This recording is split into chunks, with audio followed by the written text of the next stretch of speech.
So Cozy Earth has solved a marriage riddle we've struggled with for years because Mrs. Calm and I have different temperature preferences. But since we began sleeping under the heavenly softness of Cozy Earth bamboo sheets, we both have slept much better. Cozy Earth bamboo sheets and pajamas. They're luxurious, but they're also temperature regulating. So we're sleeping deeper and longer. And you can get 40% off with code CALM at CozyEarth.com. Mrs. Calm was also a little jealous of my brushed bamboo pullover because it is ridiculously comfortable and it's stylish. I'm wearing it right now.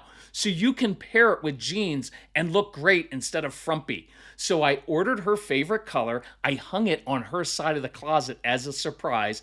Major bonus points for me. Look, you have no idea how much joy clothes can bring when they are this comfortable. So visit CozyEarth.com/calm. Use my exclusive code CALM for 40% off best-selling sheets, towels, pajamas, and more. And let Cozy Earth know you heard about them from the Calm Parenting Guy. It's CozyEarth.com/calm with the code CALM for 40% off.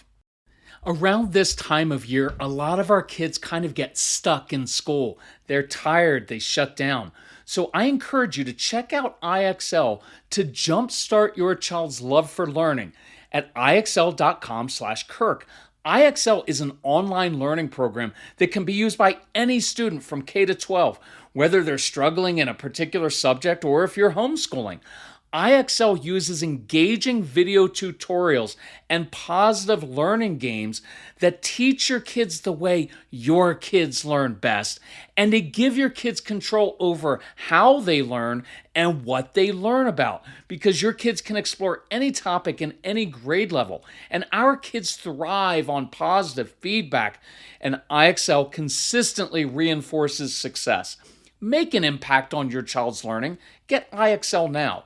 Calm Parenting Podcast listeners get an exclusive 20% off an IXL membership when you sign up today at IXL.com/Kirk. So visit IXL.com/Kirk to get the most effective learning program at the best price.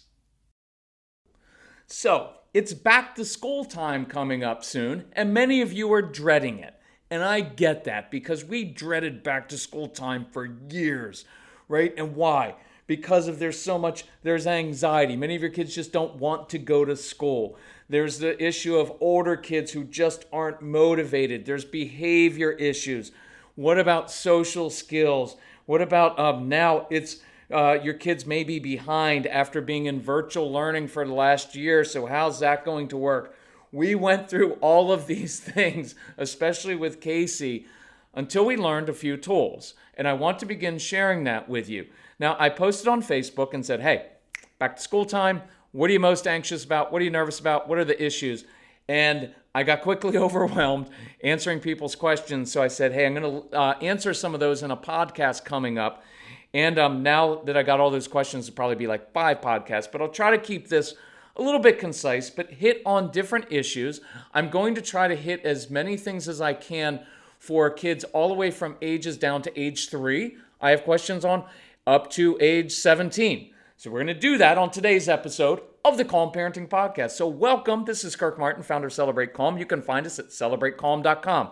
If you need help, reach out to our son, who was the source of a lot of this dread and anxiety with school, because he went to public school, private school, Montessori school, every school we could try, but he'd get kicked out of some of them. He struggled in so many of them. We homeschooled. We did just about everything. So we have a lot of experience in this area. I have trained hundreds of thousands of teachers in different schools. And so let's dig into this. So if you need help, reach out to Casey. He will understand your anxiety and your dread, and he'll help you out. So tell us about it. CASEY, Casey at celebratecalm.com. Tell us about your family, age of the child, what are you struggling with? And we'll reply back personally, because this is a personal thing for us. It's a family mission, and give you some ideas and strategies and some tips. Hopefully we'll relieve some of your anxiety. If you need any of our resources, Casey will put together a specific bundle for you within your budget, or you can just take advantage of the back to school sale. So let's go through this. I'm going to try to go through as quickly as I can, but also be thorough. The one thing I'd ask you to start thinking about as we get into the school year is, what are your goals for your child? What exactly do you want, right? Because you can go down the path that some parents will be like, well, I want my child to get all A's. I want honor roll. I want to take honors classes, or I want all A's and B's. What we came to was we wanted to set our goals and align our objectives with long-term thinking. And so what we came up with is we want a curious child who loves to learn, right? That was the basis. And as he began to get confidence, we were like, we want a confident child who's confident enough, stable enough to push through when things get hard, because that will build even more confidence. Some of your kids are not there yet because it takes a while to build that confidence, especially those that have had some really difficult times with school. And so I'd ask you to define that, because that will change how you look at school and how you approach it this year. So let me start rolling on some questions. This is a 3-year-old. So that mom on Facebook was like, I'm trying to allow my child to go at her own pace in preschool rather than the standard pace. Hearing she doesn't know this and that, or knows it but doesn't want to participate because she's shy, right, causes this mom anxiety. She's only 3. So letting her be her age and know that it's age appropriate is hard to remember when there's all this pressure from other teachers and parents, and it's all about memorizing this and that. So I will just give you my very quick advice on this. Please don't listen to other people. Please don't compare yourself to other type A parents or parents who are like bragging about, oh, my child's already reading at this age and doing. Don't listen to that. Don't allow other people's opinions on or how they're doing their home determine how you do yours, right? At age 3, 4, and 5, and really at ages 6 and 7, kids are really just supposed to be curious and explore and learn by playing.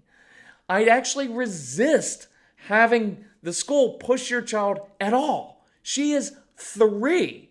And if she was 5, I'd say she is 5 or she is 7. Let her play and explore. Because if we're honest, that's where real learning comes from at any age.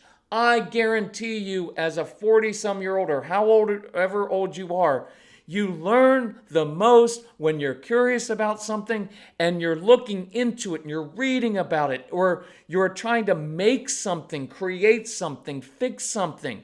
It's not just from sitting down and reading a book, which I love to do. I'm reading 3 books at the same time right now. Not because I'm awesome, but because I need that stimulation and I bounce back and forth, usually between 2, but right now I'm finishing up 1.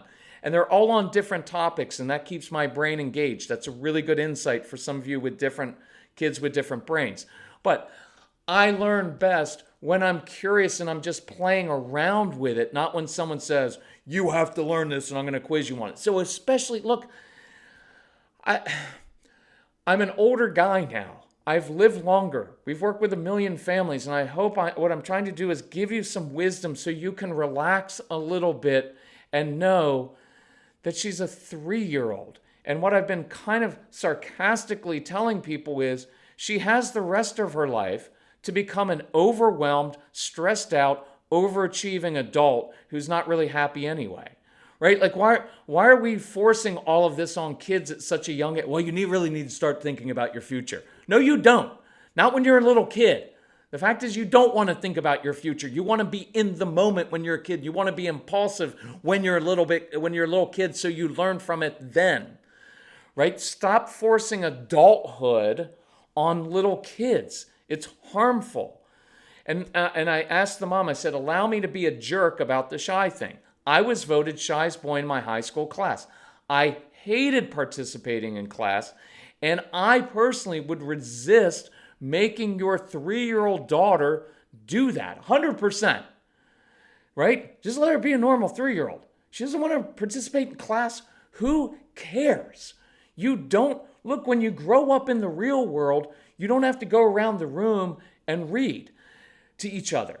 Now, some jobs you have to participate. But some of your kids who don't want to participate, guess what they're going to do? They're going to have jobs that don't require them to collaborate with everybody else. That's why I own my own business. If you're in sales, sometimes you're just out on your own in a car and calling on people and doing your thing.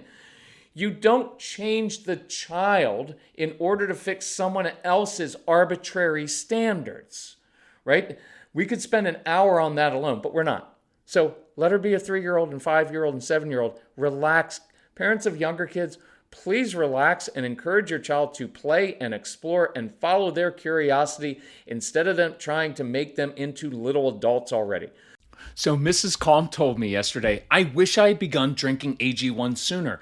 My stomach has felt so much calmer and I'm more regular. My AG1 in the morning provides some consistency I really crave.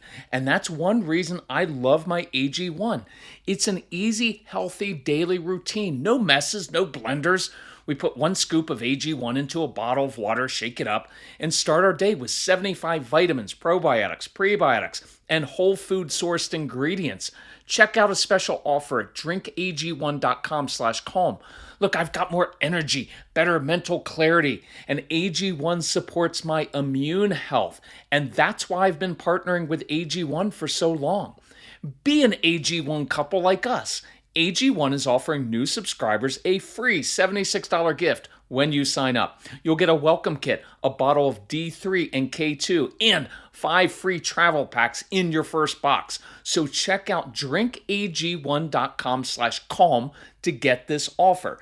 That's drinkag1.com/calm to start your day with a win.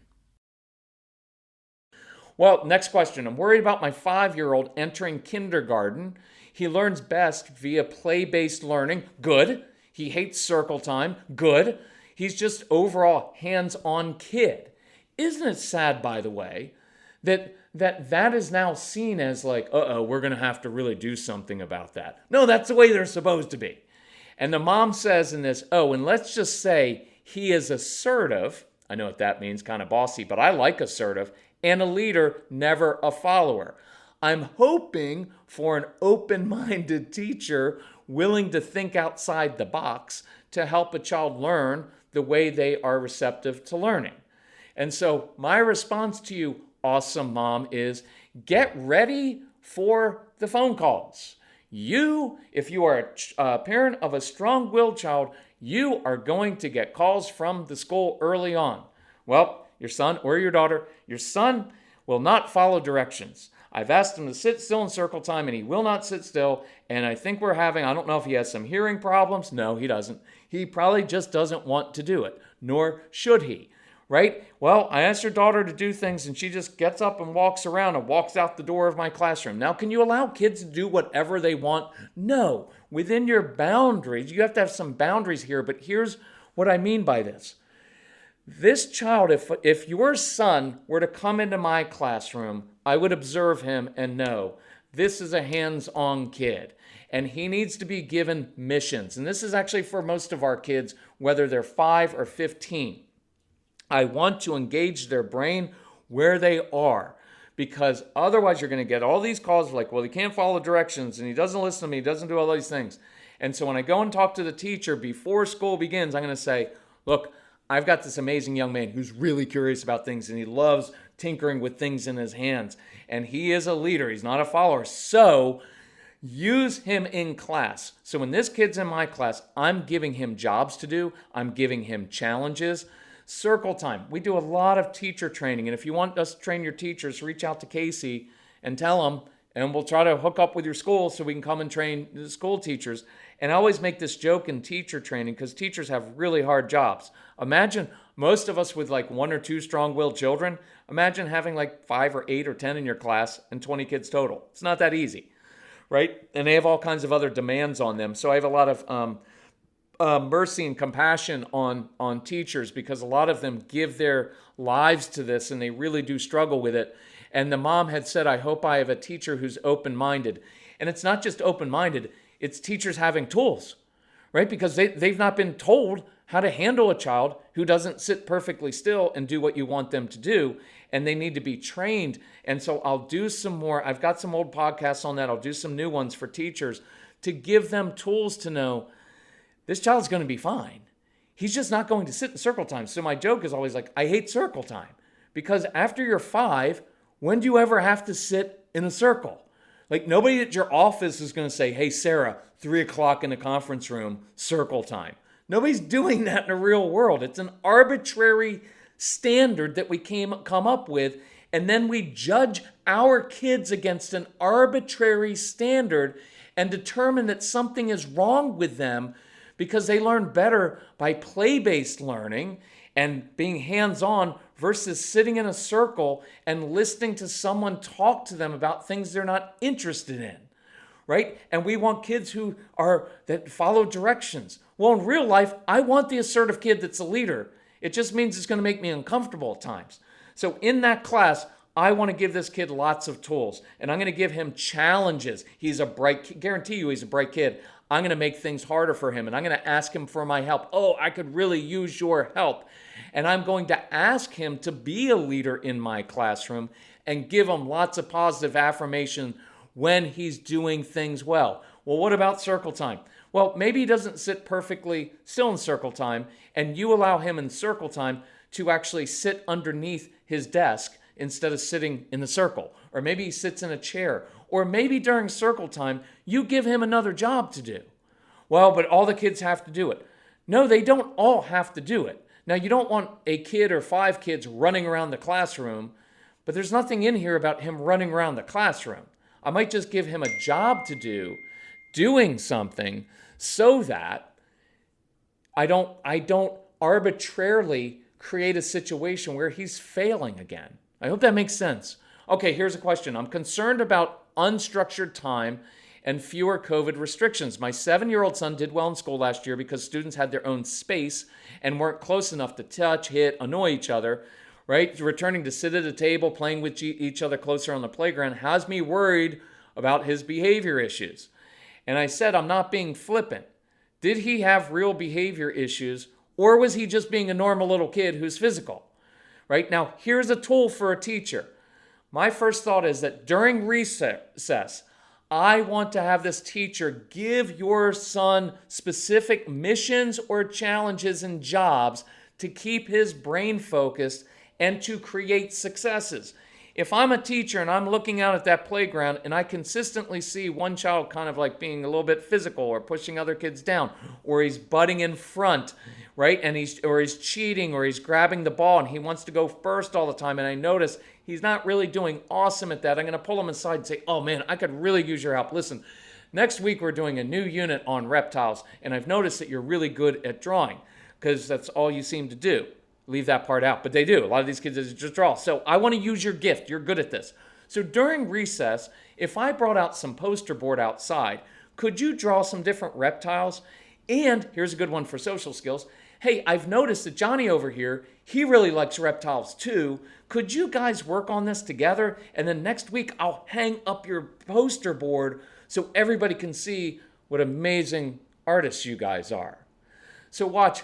By flipping it around and viewing the child differently, instead of going, watch, here's two different results of that.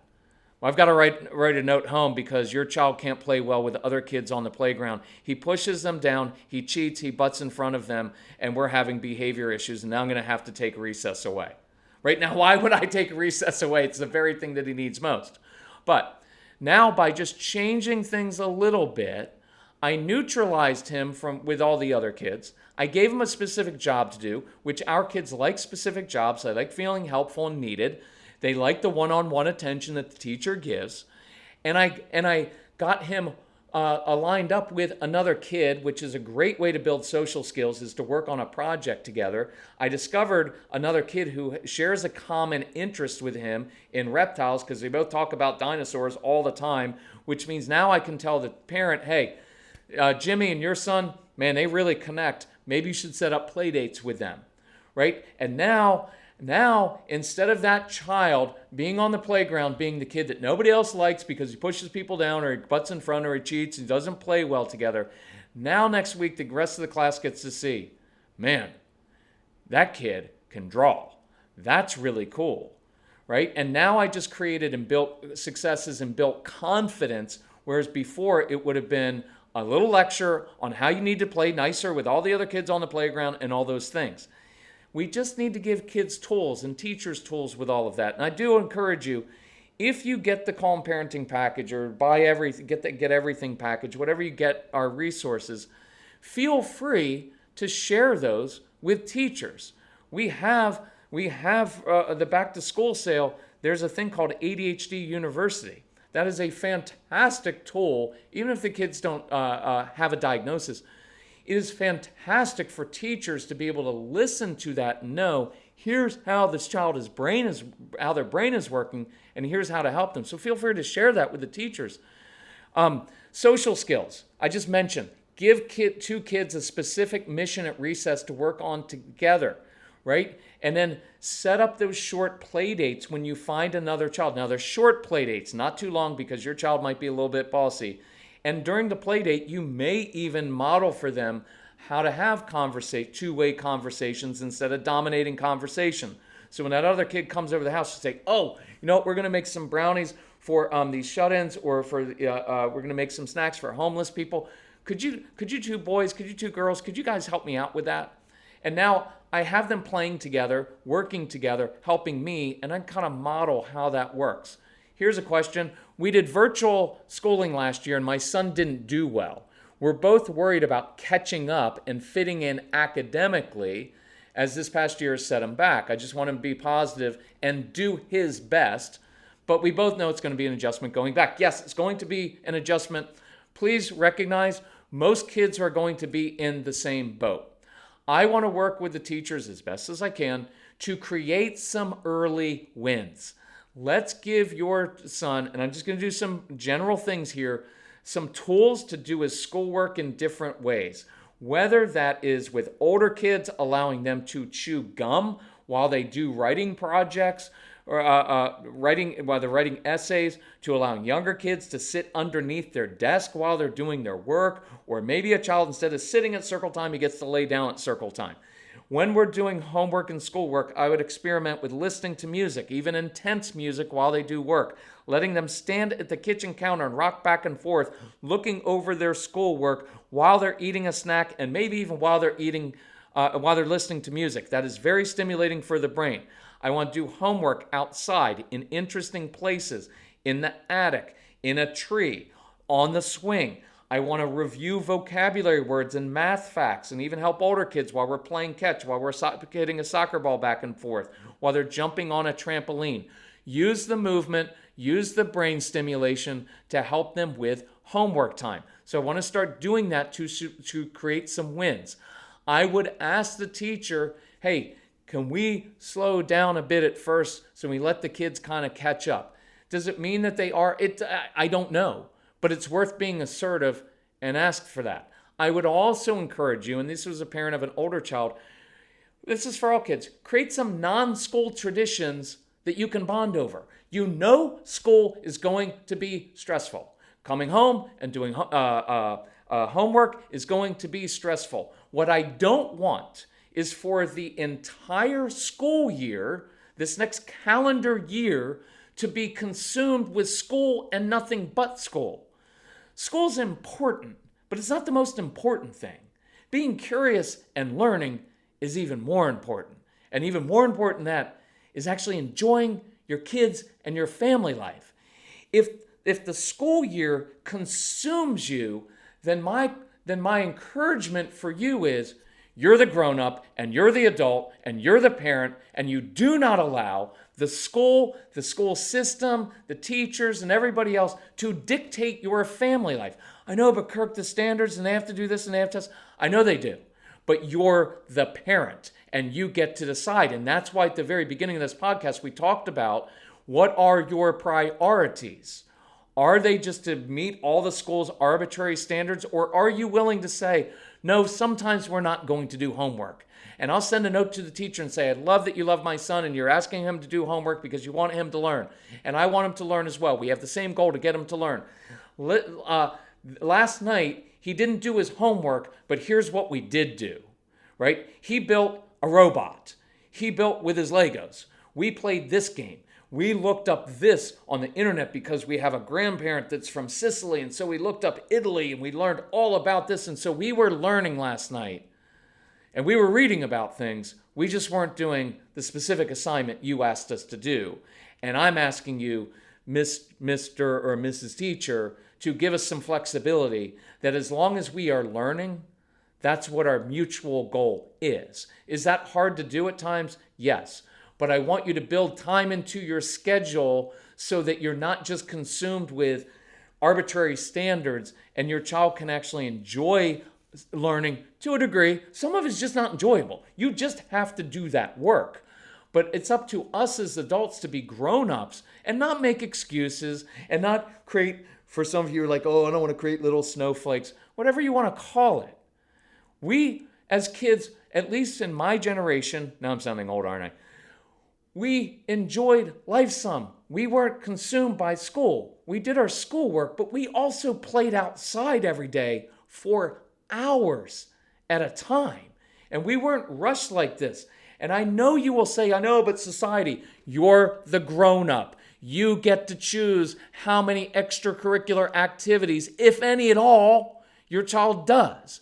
Does he have to do travel sports? Or could you just play club soccer so you don't have to travel and spend $8,000 a year, right, on a travel sport that stresses everybody? You get to make the choice, mom and dad, and it takes a little bit of courage, but you have that choice, and you can push back on society. Otherwise, just turn your child over to them and let them raise them, right? That's what we're here for. So you prioritize what is important. And here's another thing that you're not going to want to hear. This mom, like many in that Facebook post, were like, well, I just want my child to do his best. I hate that phrase. It is an unreasonable expectation that you must, I'm going to be bossy. You better let go of that expectation.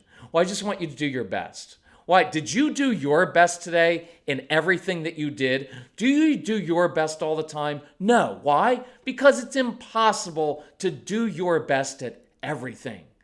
Reframe those expectations of yourself as the parent, right? Of like, well, I've got to run around like all the other parents and have my child signed up for 15 different things and do all these things and make sure that he does his best.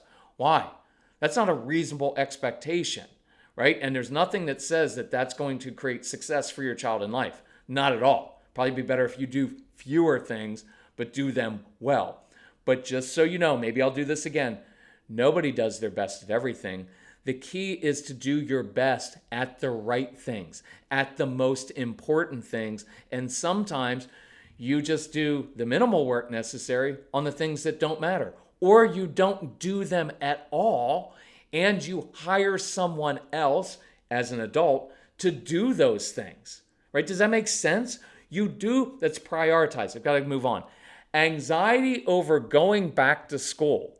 Anxiety is caused by unknowns. So try to eliminate the unknowns as much as possible. I would go take your child to school, into that school, outside of the school, walk around if they're young, before school even begins. Ask the principal, the administration, can we walk through the school so we can see how it smells, how it tastes, how it feels? Because your kids soak those things up, and familiarity, let me say it this way, being familiar with it helps eliminate some of the unknowns. I would find a teacher, an assistant principal, some adult, a guidance counselor, anyone at that school who needs your child's help or can use their particular gifts, talents, and passions. Is there a cool teacher? Is there a guidance counselor? Is there an assistant principal who will connect with your child and say, oh man, you are really good at X. You are really good with electronics. Could you come into school every day? Will you help me get my whiteboard set up? Can you help me with X? If it's a little child, helping move the books from one side of the classroom to the other side of the classroom. Just do it every day. Your kids won't care. They just like feeling helpful. Not at your house, not for you, but for other people. And then again, I'm going to skip that one. I already did that one on social skills. But let's get your child with that anxiety. See if there's someone that they can connect with. I would maybe see if there is one friend, someone that someone that shares a common interest in their classroom, so that at least every day, if I'm anxious and nervous about all of my stuff, at least if I know little Johnny or older Susie's going to be there, okay, that brings me a little bit of relief. 2 more, older kids. So I'm concerned about communicating well with my strong-willed 14-year-old daughter who thinks differently than I do. Good insight, Mom. That's good to know. She's very driven and overall a wonderful kid, but we definitely butt heads more during the school year when we're both feeling the pressure of getting everything done. I'll try to do an entire podcast on this, but my gut feeling is your daughter is generally conscientious. So why don't you turn over more responsibility to her? She's 14. Let her learn on her own by making mistakes now rather than when she's 16 or 17. And let her enjoy her independence. And you can show her that you trust her to just figure it out. So I'd back off a bit. Our phrase is, when we step back as parents, it gives kids to step up and be responsible for themselves. So I step back and say, honey, I believe you're capable of handling this. And I admire your independence. So I'm going to step back and back off a little bit. Now, if you get overwhelmed or if you need my help, you know I'm always here. Just come get me. But see, I've just given her confidence and said, I believe you're capable of handling this. And you're also saying, even if you do mess up at first, it's okay because you'll learn from that. And if you do need me, come get me. But that's a lot better than hovering over her. And you can be, as kids get older, I like to give wisdom and perspective to know, hey, honey, I know that you're conscientious and you want to do all these things. I just want you to know that this decision right now at age 14, or this test that you're taking at age 14, it's not going to determine whether your life is happy or not. It's just not. So, yes, I want you to study for it, and I do admire you because you're on top of things, but I want you to know you don't have to worry so much, and I don't want you losing sleep, and I don't want you being anxious about it. You're a good kid, you're a smart kid, and you're going to figure it out. So, does that make sense? I give some perspective, right? Because we're all feeling the pressure of like, oh, we have to get our child into the right school. No, you don't. You don't.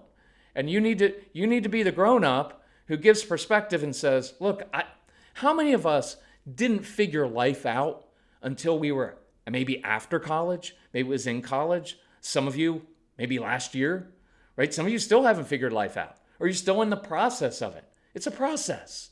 It's not like you have a test to take when you're age 15 and the rest of your life is going to be determined by that. What a horrible thing we do to our kids to rob them of their childhood because we're too afraid to give them some perspective and wisdom to say, that class, it doesn't really matter that much. It just doesn't. But if you want to do well in it, it would be awesome for me because it would help my anxiety. So I would also ask her questions when kids get older. You said, Mom, she thinks differently than I do. So good. So use that and say, how would you handle this? I know the way I normally did it, but I really want to learn how you think because I wish I was more like you. So rather than lecturing and directing and controlling, let's be more curious. Now, here's the last one. My son's 17. He's going into his senior year, but he's falling behind because he's failed several of his online classes last year. He went back to in person in the third trimester last year, and he passed all of his classes. So we know he does better in person, but I'm worried he'll refuse to go because he doesn't really have a vision for college, doesn't see the importance of a high school diploma because he thinks he's going to be a successful gamer. And so that's very, very common. And so he took one class over summer in online and he failed it. So this is hard, but here's what I'd encourage you to do. Two things. One is perspective. Sometimes kids like this have to touch the hot stove and learn for themselves.